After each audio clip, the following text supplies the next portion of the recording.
Standard 7th Subject Social Science, Chapter number 3, Administrative System and Architecture during the Medieval Age, Part 3. In Part 2, we have learned about the architecture or the buildings constructed by the Rajput rulers in India. We also learn about Khajuraho Temple, Puri Temple, Sun Temple of Konark, Sun Temple of Modhera, Ellora Caves, and Gopurams.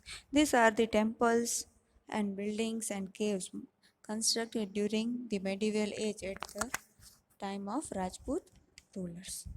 After that, in the year between the year 1000 CE, many invaders came to India for plunder. That means loot. The first one was Muhammad Ghazni. Till then, only the Rajputs were ruling all over the states of India.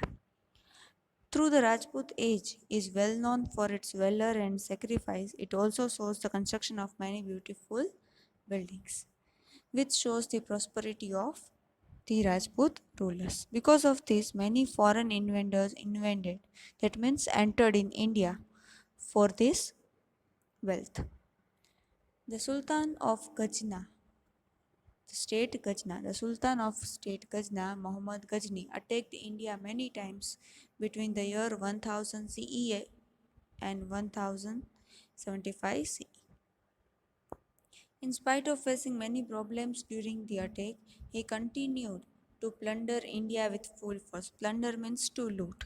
He came to India to loot all the wealth of the temples and the kings.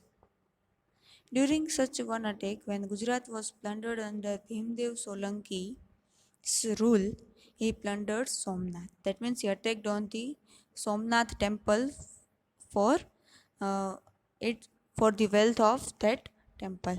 Many people from Saurashtra and Gujarat joined Bhimdev Solanki to and tried to protect Somnath, but they failed.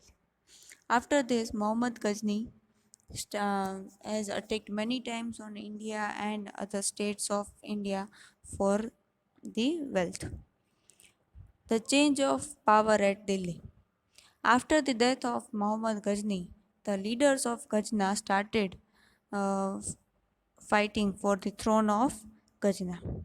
But Rajput rulers did not take advantage of this weakness. Shahabuddin Ghori established his strong rule over Ghazna and decided to attack India.